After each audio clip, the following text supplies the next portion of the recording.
안녕하세요. 좌파씨 있는 남자 팩맨입니다. 하와이 골퍼 뿡찌 회장님, 피스님, 그리고 모든 팩맨 멤버십 회장님들과 계좌 후원 애국보수님들, 오늘도 제가 멸공을 외칠 수 있도록 도와주셔서 정말 너무너무너무 감사합니다. 자, 지금 각종 연예인 명예훼손 사건으로 송사에 휘말렸던 김용호 연예부장이 오늘 낮 부산의 한 호텔에서 극단적인 선택을 해서 지금 전국적인 큰 충격을 주고 있죠. 먼저 부산 해운대 경찰서 발표를 간략하게 보자면 오늘 오후 1시쯤에 호텔 직원이 숨져있던 김 씨를 발견하고 경찰과 소방당국에 신고를 했다는 거예요. 그리고 경찰서에선 극단적인 선택이 추정되는 상황이지만 현재 수사를 진행 중이고 자세한 상황은 추후 조사를 통해 확인할 수 있을 것이라고 발표를 했어요. 그런데 여러분들 중에 이미 들어보신 분들은 아시겠지만 오늘 김용호 부장이 가기 전에 마지막으로 1시간가량의 유서를 남겼죠. 결과적으로 내가 잘못했다. 내가 자기 관리를 못했다. 아무리 설명을 해도 구차한 변명일 것 같다. 내가 잘못했다고 생각하면 괜찮다. 내가 너무 방탕했다.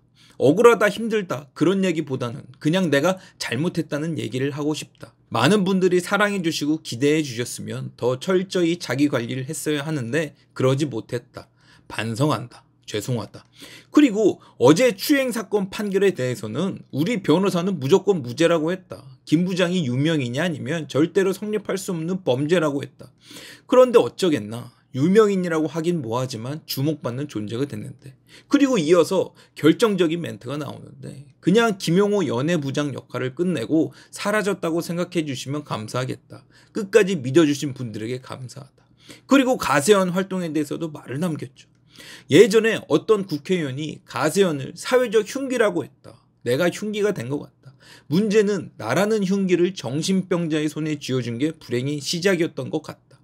힘을 가져서는 안 되는 사람에게 힘을 준 것이 가장 후회된다. 그래서 많은 사람들이 상처받았고 결과적으로 그 책임은 내가 지고 있다. 그리고 그 당시에는 나도 폭주했던 것 같다. 내가 좋아하는 사람들을 위해서 내 역할을 한다고 생각했다. 사람들이 나를 비난하는 모습을 보면서 힘들었지만 어쨌든 내가 한 행동에 대해서 내가 책임을 진다는 생각을 했다. 나를 진짜로 힘들게 만들었던 건 내 가족, 내가 사랑하는 사람들, 내 지인들에 대해서 얘기할 때 할 말이 없다는 거였다.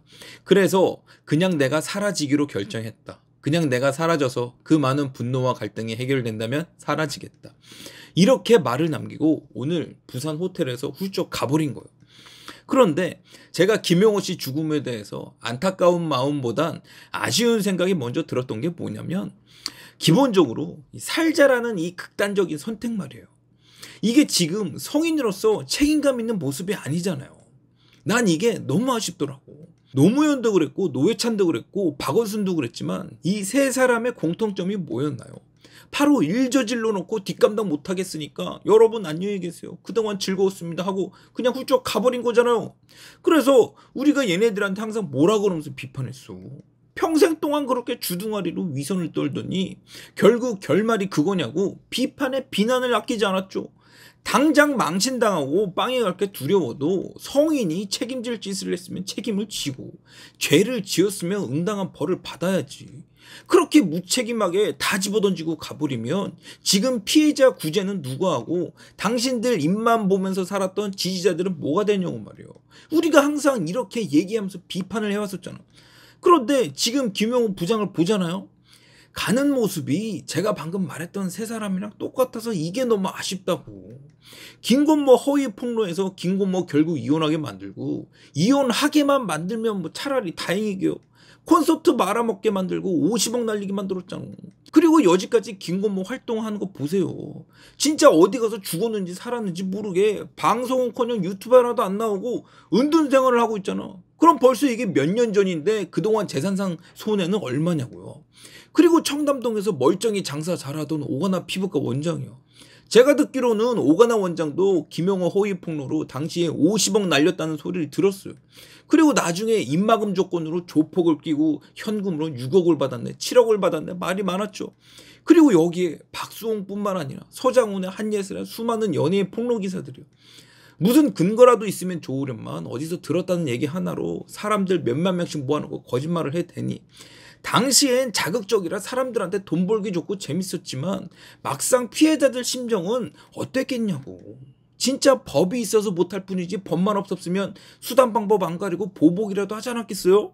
그래서 제가 이 양반이 도대체 무슨 사건이 걸려 있길래 이런 선택을 했을까 하고 한번 찾아봤어요. 첫 번째로 조국 김건모 전 부인 명예훼손 사건 2심 선고가 내일이었고, 부산 추행 사건은 어제 집행유예로 1심이 나왔죠.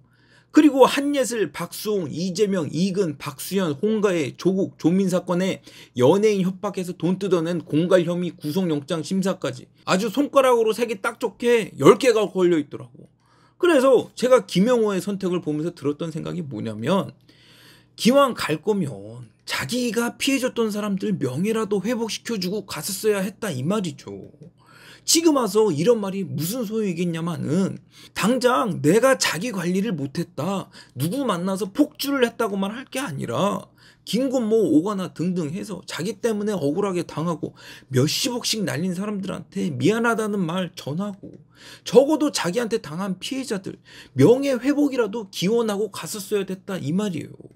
그리고 연예인들 협박해서 돈 뜯은 사건 영장심사가 내일이었다는데, 딱 그 전날에 가면 이 죽음이 지금 뭐가 돼요? 누가 봐도 아, 감옥 가는 게 무섭고 싫어서 그랬구나, 이 말밖에 더 나오겠냐고. 그리고 공갈 사건이며 부산 호텔이며 진짜 할 말 더 하자면 정말 끝이 없겠는데, 저도 김영호 부장을 안 봤던 사람도 아니고 모르던 사람도 아니라서 이런 말 하는 게 힘들어요. 진짜 2019년에 제가 김영호 부장을 처음 봤을 때, 아, 이 형님이 진짜 결기가 있고 나중에 큰일을 해내겠구나 이렇게 생각했는데, 웬걸 이 양반이 유명세를 타기 시작하고 돈맛을 보더니 완전히 횟가닥 가버려서 없는 말도 지어내고 남의 인생 작살내는데 아무 거리낌이 없더라고. 그래서 제가 김 부장 빵빵 터뜨릴 때마다 이 사건들 고소 들어오면 나중에 뒷감당 어떻게 할 거냐고 톡도 보내고 말리고 그랬다고. 그런데 진짜 나중에 어떤 일이 벌어졌느냐 여러분들 다 아시죠? 근거도 없이 터트린 사건들 하나같이 고소 다 들어오고 이거 완전히 빼박으로 감옥 가게 생겼더라고. 그래서 또 나처럼 구속 당하지 말고 유도리 있게 사과할 거 빨리 사과하고 용서를 빌어라. 그리고 빵이 안 가려면 피해자들이랑 합의를 하는 게 최우선이니까 무조건 납작 엎드려서 먼저 합의를 해라. 이런 식으로 조언도 해주고 작작하라고 말리기도 했다고. 근데 뭐 어떻게 하겠어.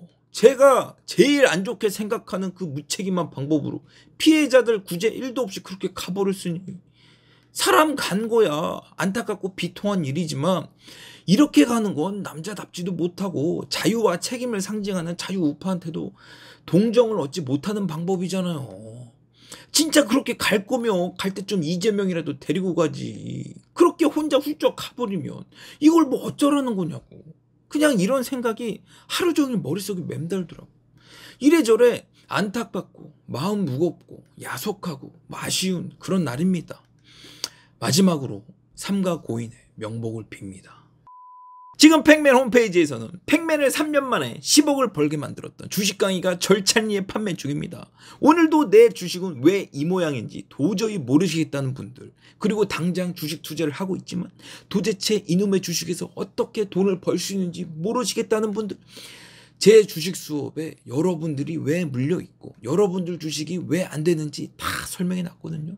한마디로 말해서 남들처럼 물고기랍시고 갖다 주는 게 아니라 내 물고기를 어떻게 잡아채는지, 이 어려운 시국에 어떻게 주식으로 돈을 벌고 어떻게 노후 대비를 할 수 있는지 그 비법을 다 설명해 놨으니까 여러분들 괜히 엄한 데서 귀한 돈 날리시지 마시고 딱 눈 감고 제 수업을 들으세요.